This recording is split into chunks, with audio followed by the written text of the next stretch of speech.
Hallo und herzlich willkommen bei Sugar Princess. Heute backen wir gemeinsam eine Whisky-Kaffeetorte. Das ist vielleicht eine Torte, die auch schon für die Ostertage geeignet ist für euch. Sie besteht aus einem Mürbteigboden, meinem hellen Biskuit verfeinert mit Mandeln und krokant und einer leckeren Whisky-Kaffeesahne. Obenauf ist sie natürlich wieder prächtig dekoriert, aber auch nicht zu aufwendig.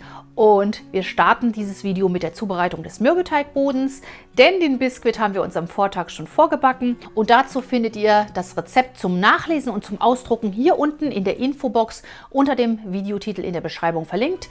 Ich verlinke es auch gerne hier nochmal. Und auch mein Biskuit-Video könnt ihr euch gerne nochmal anschauen. Es ist zwar schon alt, aber alles stimmt noch, was ich darin sage. Gerne hier verlinkt. Wie gesagt, am Vortag vorbacken und es wird einfach nur ein Teil des Mehls durch Mandeln und etwas zusätzlichen Krokant ersetzt und es kommen noch 3 Esslöffel Milch hinzu. Sonst ist das Rezept ganz gleich. Wir starten mit unserem leckeren Mürbeteigboden für diese wundervolle Torte. Der Mürbeteigboden wird in derselben Form gebacken wie unser Biskuit, deswegen schneide ich den jetzt hier raus. Bei mir war der Biskuit über Nacht kalt gestellt, wie immer, aber ihr könnt Mürbeteig und Boden auch direkt hintereinander wegbacken. Also erst den Biskuit und dann den Mürbeteigboden, denn der Mürbeteigboden braucht 200 Grad Hitze und damit man den Ofen nicht zweimal aufheizen muss, ist das natürlich energiesparender, aber das könnt ihr machen, wie ihr wollt. Ihr könnt ihn auch nochmal aufheizen, so wie ich das jetzt mache. Da holen wir uns unseren wunderschönen Mandelbiskuit raus aus der Form und ja, ihr seht, wundervoll wieder hoch geworden. Wenn ihr Kuchen und Mürbeteigboden am selben Tag backt, dann sollte der Biskuit auf jeden Fall noch eine Runde auskühlen, bevor ihr ihn schneidet. Deswegen stelle ich den jetzt gerade noch beiseite und wir schneiden ihn dann nachher gemeinsam. Ihr hört es vielleicht, im Hintergrund heizt mein Ofen schon vor auf 200 Grad Ober-Unterhitze oder ihr könnt auch 180 Grad Umluft wählen. Und für den Mürbeteig brauchen wir 100 Gramm Mehl, 25 Gramm gemahlene Mandeln, 35 Gramm Zucker, 75 Gramm Butter, am besten weich und schon in Stücken, ein Eigelb und ein Päckchen Vanillezucker kommt noch hinzu. Und das alles verrühren wir uns jetzt mit den Knethaken des Handrührgeräts. Erstmal auf niedriger Stufe und dann schließlich auf höchster Stufe, bis sich Streusel gebildet haben.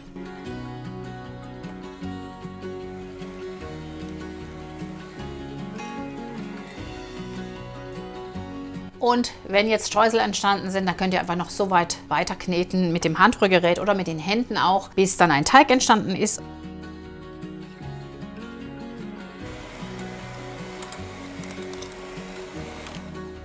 So, unser Mürbeteig ist soweit fertig, soweit das Rührgerät das schafft. Jetzt können wir noch mit den Händen einmal kurz durchkneten und dann ihn einfach in der Form auslegen. So, die Form habe ich mir ja gerade schon ein bisschen sauber gemacht und nochmal ein weiteres Backpapier eingespannt. Und der Mürbeteig kann jetzt da rein und schön ausgelegt werden. Entweder ausrollen oder einfach in die Form drücken, so wie ich das immer mache.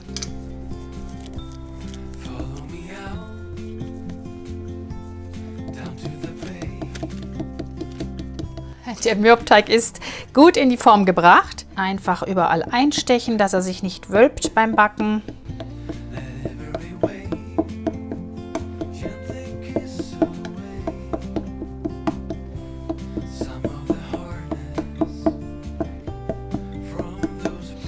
Perfekt. Und sobald der Ofen vorgeheizt ist auf 200 Grad Ober-Unterhitze, kann der Boden in der Mitte des vorgeheizten Ofens dann so etwa 10 Minuten goldbraun backen. So, mein Ofen ist vorgeheizt. Kuchen schnell reinschieben in die Mitte. 10 Minuten und dann sehen wir uns gleich wieder, wenn er fertig ist. So, nach 10 Minuten bei 200 Grad sieht unser großer Keks so aus. Wunderschön goldbraun geworden. Hier an der Seite sieht man es besonders. Ich drehe mal einmal kurz. Da seht ihr es, schön gebräunt. So sollte er aussehen. Wir lassen ihn jetzt einfach ganz kurz in der Form auskühlen und kümmern uns erstmal um die Füllung des Ganzen. Für die Füllung 6 Blatt Gelatine oder entsprechend Agatine mit kaltem Wasser einweichen. So 5 bis 10 Minuten stehen lassen und dann quillt das schön auf. Beiseite stellen. So, für diese Torte brauchen wir jetzt einiges an Sahne. Bitte nicht erschrecken, wir nehmen 1 Liter Sahne.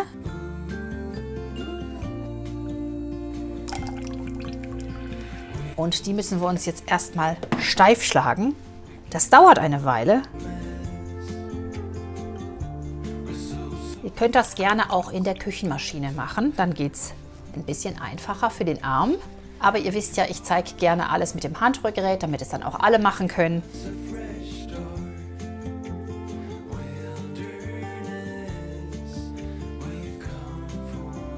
Das dauert wirklich eine ganze Weile, bis die Sahne überhaupt nur so ein bisschen steif wird.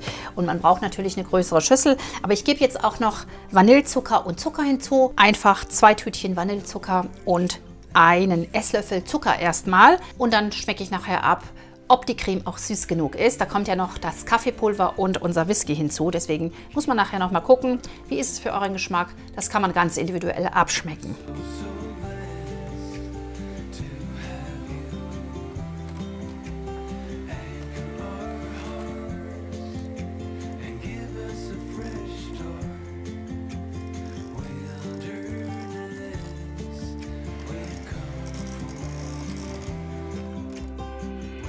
So, die Sahne ist wunderbar steif geschlagen. Jetzt kümmern wir uns um die übrigen Zutaten. So, jetzt kommt der Whisky ins Spiel. Ich habe jetzt hier schon 2 Esslöffel Whisky in meinem Schüsselchen. Einen gebe ich noch dazu.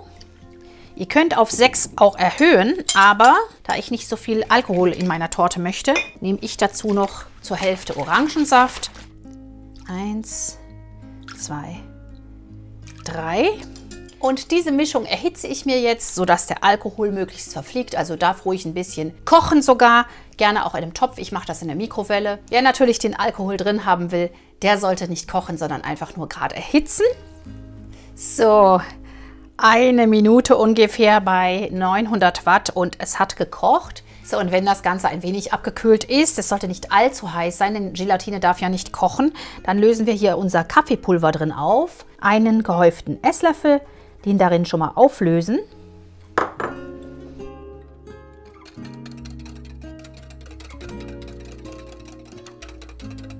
Duftet schon mal wunderbar. Und dann haben wir ja hier unsere Gelatine. Da nehmen wir uns die Blätter einfach zwischen die Hände wie immer und drücken die gut aus. Denn dieses Wasser brauchen wir nicht, das wird verworfen. Und lösen jetzt die Gelatine in der Flüssigkeit auf. Wie gesagt, die Flüssigkeit sollte nicht mehr kochend heiß sein.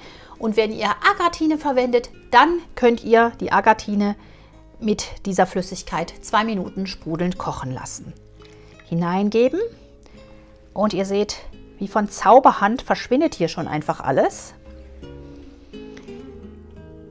Ja, wunderbar. Gerade noch mal verrühren.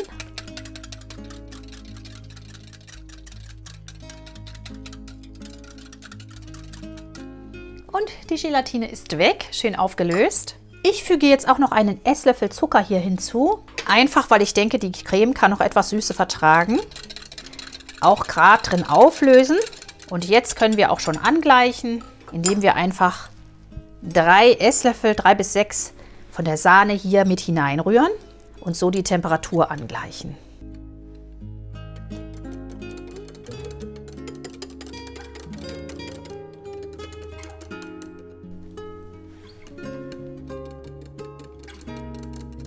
Drei Esslöffel können wir erstmal nehmen und dann gucken wir mal, wie es funktioniert.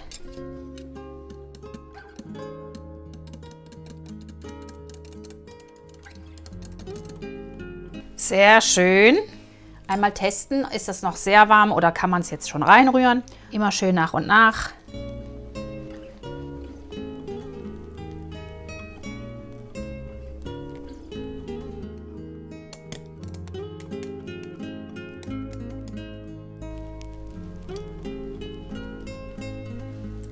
Und ihr seht, was für eine wunderschöne Farbe jetzt unsere Creme bekommt. Einfach toll, eine tolle Farbe. Einmal noch runterkratzen, dass wir gucken, dass wir wirklich alles drin haben von der Sahne. Jetzt müssen wir 1/3 dieser Sahne beiseite stellen. Die brauchen wir nämlich für außenrum. Und in die restlichen 2/3 dieser Sahne kommt jetzt noch Raspelschokolade, krokant und gemahlene Mandeln. Und deswegen nehme ich mir jetzt einfach hier 1/3 ab.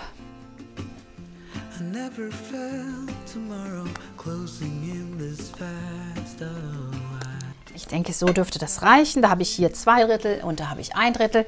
Und da stelle ich mir gerade kalt. Und unter unsere Füllsahne kommen jetzt noch 100 Gramm Zartbitter-Schokolade-Raspeln, 80 Gramm Haselnuss-Krokant und 25 Gramm gemahlene Mandeln.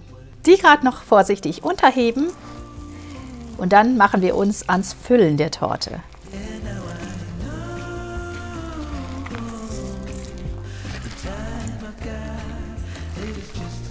Schaut euch das mal an.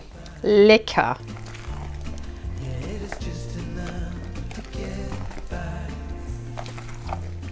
Eine fantastische Creme. Ich freue mich schon auf die Torte und wir machen uns ans Füllen. So, und unser Boden ist ja inzwischen schon abgekühlt. Da können wir jetzt vorsichtig hier die Form mal lösen. Und dann den Boden auf die Tortenpappe ziehen. Das geht immer am besten mit einem Tortenretter. So, ganz, ganz vorsichtig. Und ihr seht, wie wunderschön unser Boden jetzt hier geworden ist.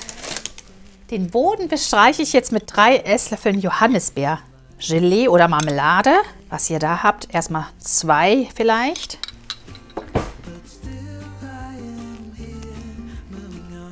Ich glaube, 2 reicht vielleicht auch.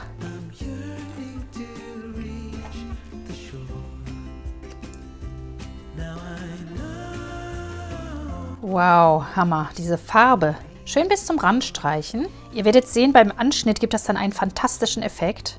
Hier stellen wir uns jetzt schon mal den Tortenring darum oder auch den Springformrand. Nicht zu festziehen. Und hier kommt jetzt der unterste Biskuitboden drauf. Wir schneiden ihn jetzt einfach gemeinsam und dann kommt der erste Boden hier drauf und dann füllen wir. Abziehen. So sieht er jetzt aus. Das ist ganz klar, das liegt an dem Krokant, der mit drin ist. Also den ersten werde ich auf 1,5 schneiden, dann nochmal auf 1,5 und dann sollte das auch gut klappen.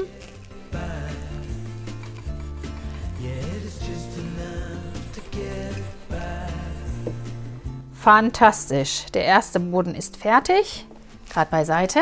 So, und jetzt den zweiten schneiden, nochmal auf 1,5.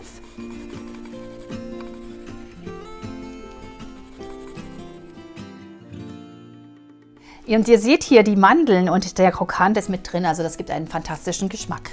Vorbereitet ist die Form wunderbar. Jetzt kommt der erste Boden hier auf die Johannisbeermarmelade. Schön nochmal zurechtrücken. Und vielleicht muss ich noch ein bisschen enger ziehen, also vorsichtig so ein bisschen, weil der unterste Boden lässt sich natürlich nicht verdrücken und ist etwas breiter, komischerweise, obwohl ich in derselben Form gebacken habe. Komisch, aber manchmal ist es so. Kein Problem. Wenn ihr wollt, könnt ihr natürlich hier jetzt auch noch Johannisbeermarmelade drauf geben. Mache ich aber nicht. Ich gebe direkt die Hälfte unserer leckeren Kaffee-Whisky-Creme hier drauf.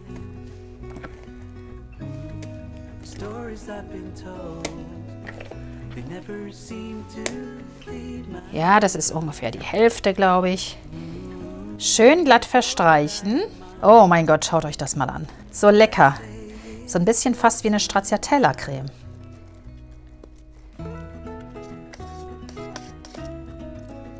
Sehr, sehr lecker. Duftet auch richtig gut und auch nicht zu stark nach dem Whisky, sondern einfach nur so der Geschmack. Und wenn bei euch Kinder mit essen, dann ersetzt ihn einfach durch Orangensaft. Hier kommt jetzt der mittlere Boden oben auf. Und ich finde die Böden richtig toll. Richtig lecker, ist mal was anderes. Vorsichtig andrücken, nicht zu arg, sondern nur, dass alles einfach schön glatt ist. Jetzt kommt hier die zweite Hälfte unserer Whisky Zartbitter Stracciatella-Creme drauf, will ich mal sagen.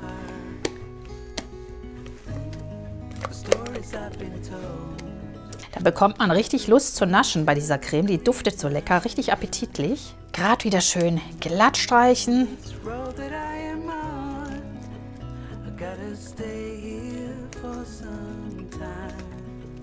Sehr, sehr schöne Creme.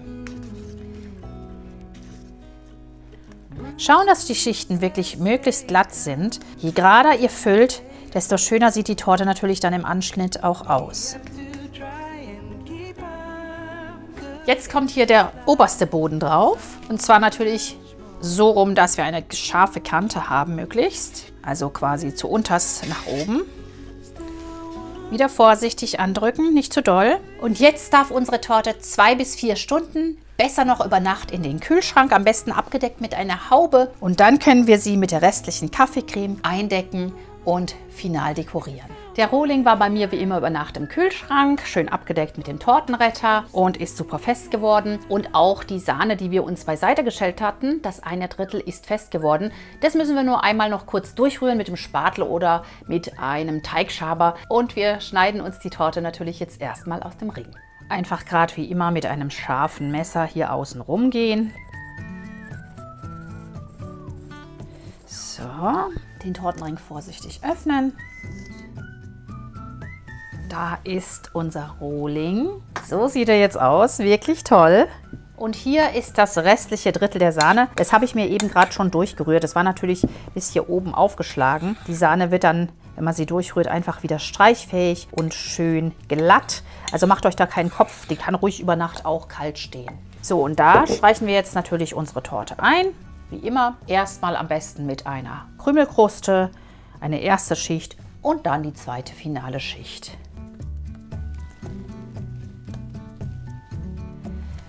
So, erstmal und schön einfach gerade eine Runde verstreichen.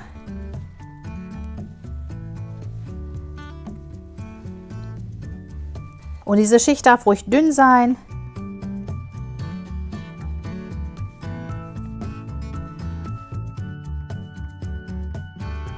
Ich werde sie jetzt einfach noch ein paar Minuten kalt stellen und dann bringen wir die finale Schicht auf. So, weiter geht's. Die Torte war bei mir eine Runde nochmal in der Kühlung. Und an die Seite kommt jetzt noch eine dickere Schicht schöne Kaffeecreme. Die sollte jetzt schön dick sein und nichts mehr durchscheinen lassen. Die Creme duftet super lecker nach Kaffee. Ich kriege hier schon richtig Kaffeedurst. Und ihr seht, wie schön sich die Sahne hier verstreichen lässt. Also da müsst ihr keine Sorge haben, dass da die Gelatine drin ist. Einfach durchrühren und dann geht das. Ich hatte jetzt noch genug übrig, dass ich auch noch mal hier oben drüber gehen kann. Aber wichtiger ist natürlich erstmal der Rand. Und wenn jetzt hier alles schön eingestrichen ist erstmal, dann können wir uns das wieder abziehen und glätten. Und das macht ihr so lange, bis ihr zufrieden seid. Nicht zu doll, das soll ja jetzt auch wirklich schön dranbleiben eigentlich, nur dass es gerade wird. Die Teigkarte im 45-Grad-Winkel ansetzen und möglichst gerade halten.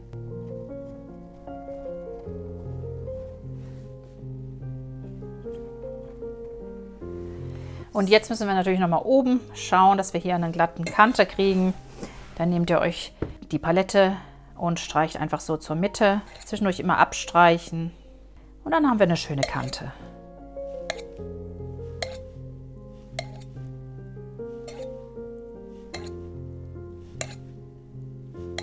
Und wenn irgendwas noch nicht perfekt ist, könnt ihr es auch noch mal kalt stellen und dann noch mal drüber gehen. Das ist durchaus möglich. Und dann werden wir uns die Torte final dekorieren. Es kann losgehen. Ich habe mir schon Sahne steif geschlagen und in einen Spritzbeutel mit Lochthülle gefüllt. Das ist eine große Lochthülle. Wir machen uns einen schönen Rand.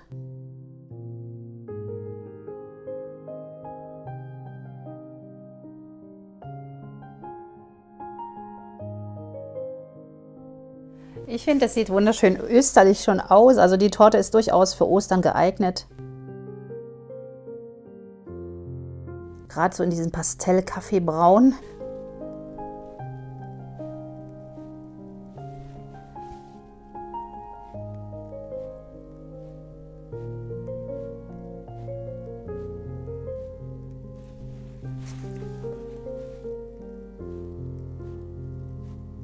Der Rand ist schon mal fertig. Jetzt kommen unsere Zartbitter-Schokoladenstreusel hier oben auf. Und zwar wirklich viele. Die dürfen ruhig die Oberfläche schön bedecken.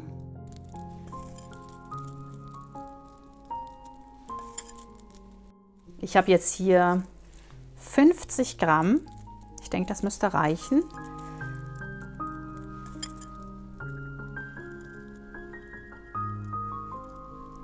Und jetzt natürlich noch ein bisschen krokant, das muss sein. 20 Gramm habe ich hier, die verteile ich einfach noch hier oben drauf. Das knuspert wunderschön, wenn man dann reinbeißt in das Stück.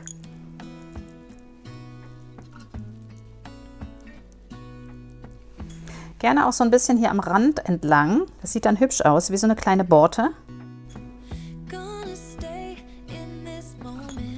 Und das, was ich jetzt noch mache, um das Ganze österlich herzurichten, ist einen Hauch Glitzerschnee oben drauf geben. Das ist absolut optional, muss man nicht machen, aber finde ich ganz süß. Dann glitzert die Torte nachher noch schön, gerne auch auf die Sahne.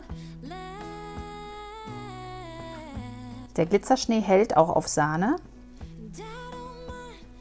Und ich weiß nicht, ob man es jetzt in der Kamera sieht, aber es glitzert und funkelt wunderschön. Was ihr auch machen könnt, ist natürlich hier noch ein Osternest in die Mitte legen, wenn Ostern ist. Und hier unten noch eine Borte dran spritzen.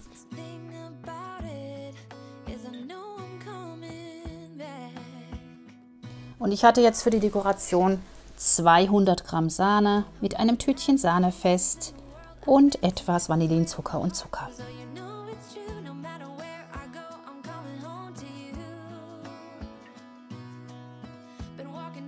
Gerne noch den zweiten Rand spritzen oder auch ohne. Beides sieht schön aus. Wir sehen uns zum Probieren wieder. So, dann wollen wir mal probieren. Aber erst gibt es für uns einen schönen Kaffee.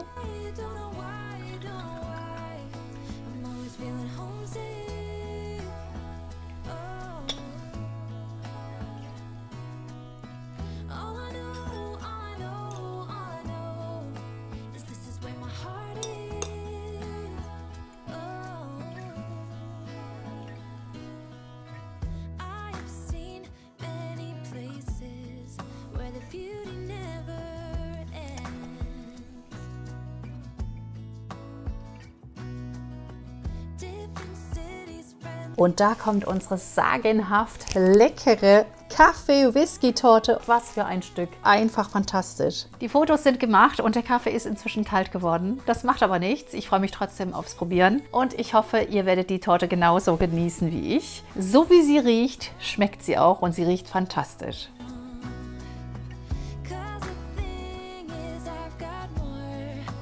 Schaut euch das mal an. Diese schönen Schichten, der Mürbteigboden und die verschiedenen Schichten. Einfach klasse.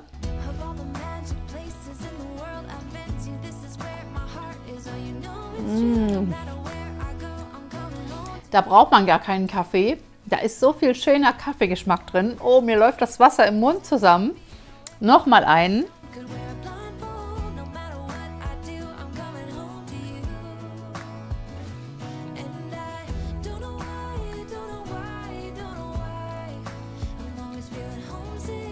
Ein Traum. Sehr, sehr lecker. Ich liebe Kaffeetorten und diese ist wirklich super ausgewogen und besonders lecker auch mit dem Knusper oben drauf, mit dem Krokant und der Zartbitterschokolade, dann diese wunderbare Creme und dann unten drunter auch noch der leckere Mürbeteigboden und die Johannisbeerfüllung. Also wirklich eine Traum-Kaffeetorte. Müsst ihr unbedingt ausprobieren. Wahnsinn! Das war meine leckere Kaffee-Whisky-Torte. Ich finde, sie ist auch für Ostern schon sehr, sehr gut geeignet. Ich freue mich schon auf eure Fotos eurer nachgebackenen Werke. Schickt sie mir gerne auf Facebook oder Instagram. Bitte vergesst nicht, mir einen netten Kommentar dazulassen, wenn euch das Rezept gefallen hat und den Kanal zu abonnieren, falls ihr es noch nicht getan habt. Wir sehen uns nächste Woche wieder hier um 10 Uhr am Sonntag. Bis dahin viel Spaß beim Backen, macht's gut und bleibt gesund. Tschüss!